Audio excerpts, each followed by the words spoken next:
Right, the Rabbi Isai was starting a new Indian Siman Tov Pei Tes Hilchais Sfiras Ha Oimer. Says the Mishnah B'Shulchan. Seder Tfilas Lo Sheni Shal Pesach, the order of the Tfilah of second night Pesach, Sfiras Ha Oimer, and the mitzvah of Sfiras Ha Oimer, Uboy Yud Seifim Ezras Hashem Yistorach. Sif Aleph. The Leil Sheni on the second night, Achat Tfilas Arvis after Mariv, Maschilin, this part however we begin to count the Oimer.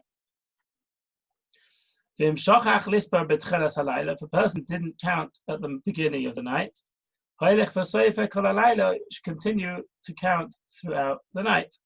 It's a mitzvah for each person to count himself.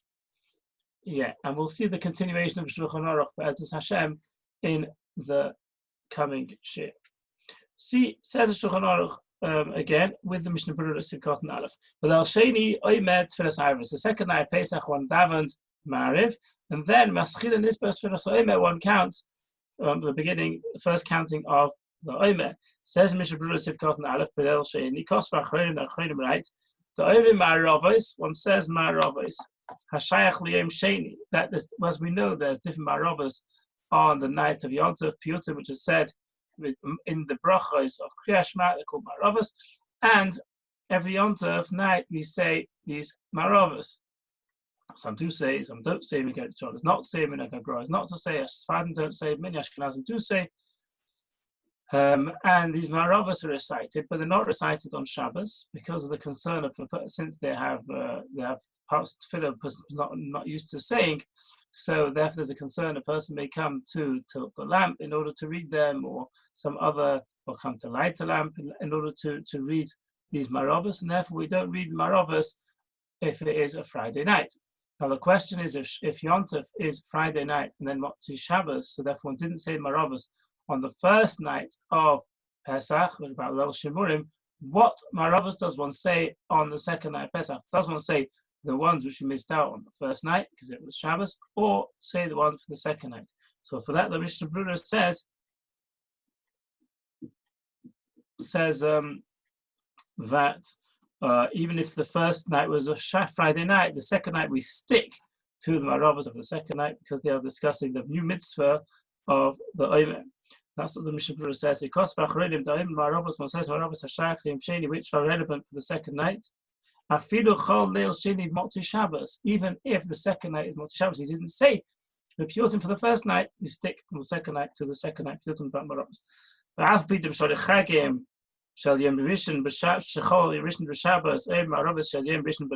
Although other Yom Tovim, if it's Friday night Motzi Shabbos, then we would push the Friday night ones onto the Motzi Shabbos, and on the Motzi Shabbos say the Friday night Maravos. Shani Ocha is different. The Maravos from Indian Shal Sfira, the Maravos are specific to the mitzvah Sfira, and therefore we say them come what may on the second night. Yeah, and as I said before, we don't say Maravos when it's a Friday night, either because of Shema Yatov, first we come to tilt the lamp, or because, as the Mishnah says, later in Siman Tov Reishma Beis in Hilchos Sukkos, there's a concern a person may take a candle or in order to say the Maravos. Not a concern maybe he'll light one, but a concern he may take one in order to be able to say the Maravos. Now, the Shulchan Aruch said that Sfira is recited after Mariv, Sivkot and Beis, Kodim or later before Aleinu. The Koma to Efshel Aktubi Maktamino, we make it as early as we can, especially on the first night, and sometimes on all nights. There's an Indian to count the Omer as early as possible to fulfill Tamimos, absolute complete weeks, Sheva Shmoses Tamimos when it comes to Shavuos, and therefore one should count as early as possible, straight after Mariv, meaning after Shemona Esra with Kaddish, which concludes the Shemona Esra, which concludes the Ikar Mariv, one says the Sfiras HaOmer. The Bialocha here, Demaschal Achat Sfiras Arvis, he brings a reason why he asks, why do we count after davening? Perhaps we should count before. So he brings, first of all, from Merek Sir, Rabbi Yaakov Emden, who says that people will daven Mariv before nightfall, and at the end of Mariv, that will sort of be the beginning of the night. So therefore, in order to ensure a person doesn't count early, counts when it actually is night, which is the main time one should count. We'll see Be'ez Hashem if we can count from Shkia or Plag, Kudyevet, etc. But in order to delay the counting till it's actually night, says Rabbi Yaakov Emden, the counting is done after Ma'ariv.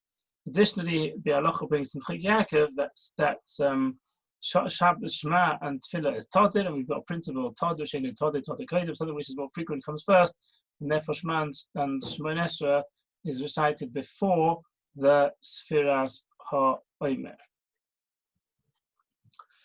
Right, Sif Cotton Gimel, Maschil and Ispa begins to count. Noshin v'avodim peturim mitzvah, they're absolved. Women and slaves are absolved from this mitzvah to have a mitzvah saseish as mangroma, positive command, which has got a fixed time. That's the opinion of the Mishnah Brura from Poskim. The fixed time being the time frame in which a person fulfills the mitzvah, or that the time causes this mitzvah to take effect. Although the Ashkenaz holds it's not a mitzvah saseish as mangroma, it's mitzvah saseish in as mangroma, because it depends on the carbon, doesn't depend on the zman. But we take on it's a mitzvah saseish as mangroma. Women are therefore potter from it. Kosa Morgan Avram says, "You nevertheless kvach shavi, but they considered it on themselves, accepted on themselves to do this mitzvah, so much so that it's like obligatory on them to do it. Seemingly, this is because they have a sort of a din of a neder. It's considered they've accepted it on themselves to fulfill it, like they would fulfill any other promise that they made. Nevertheless, the Mishnah Berurah continues, Kamaduma, and it appears that but ladies in our countries don't count at all, says the Chafetz Chaim. Yeah, and the Chayyim also misses this out. I suppose the Chayyim lived in Vilna. The Chafetz Chaim is Radin, which is very close to Vilna. Women are not accustomed to say it. There's a sefer called Shulchan Shlomo written by the Rav of Meir. This is not to be confused with the Shulchan Shlomo, which is a sefer recently compiled of the Psakim of Rav Shlomo Zalman. This Shulchan Shlomo says, Al Kopanim lo yavaruchu. Even if they count, they shouldn't recite a bracha. Why not? Because for sure they'll make a mistake on one day, seemingly meaning that they'll forget to count or say the wrong day. But Gam and also Al Pirov generally Einam Yodim Pirish Amidas, they don't know the meaning of the words that they are saying. We have to understand that before girls were educated, beginning of the 20th century, they just didn't know. In fact, in the Shtetlach, there was a lady or a number of ladies who would say tefillos on behalf of the ladies who couldn't daven, and they would be paid for their job. They were called zogakas. Those who zog means to say. They would say tefillos for others, and they'd be paid. Maybe you pay your zogaka a piece of chicken or a potato or some potatoes, whatever it was, that they would daven for you, because the ladies simply didn't know how to daven. And therefore they did what it means, in addition to the fact that for sure they'll make a mistake, B'yom Echad on one day. Now this piece of Shulchan Shlomo is interesting because it would imply that if somebody will definitely make a mistake on one day, he perhaps shouldn't begin to count. That's the implication from here. That's one of the reasons that the ladies don't count. However, if you look at the Shulchan Shlomo inside, it's interesting. I'm going to read to you what the Shulchan Shlomo actually says. He brings this, Al Kopanim lo yavaruchu, whatever happens, ladies shouldn't make a bracha. To bevada yitzub yemechad, because for sure they'll make one day mistake on one day. Then he adds in v'lo yadinon hadin, and they won't know the din, meaning they won't know what to do. They won't realize that they can't continue counting the bracha. But furthermore, she doesn't understand what she's counting. Yeah. So it's clear from the Shulchan Shlomo, she's only absolved because this additional reason, Einon Yoidin Hadin, she won't realize that she shouldn't count with the bracha after missing a day. But just the fact that definitely she'll miss out one day is not a reason to patter. When they asked of Chaim Kanievsky how a person would paskin when there's such a seeming contradiction, Shulchan Shlomo inside doesn't say the same as where the Chafetz Chaim brings to Shulchan Shlomo. Chaim Kanievsky said we should take him the way the Mishnah Berurah brings or choose to bring the Shulchan Shlomo, and that's how we should paskin. So really there is a precedent, at least here, for somebody not to begin counting with the bracha if he knows he's not going to be able to complete the count. This is discussed again in the Dushu note 73 what the place can actually practically say to this question.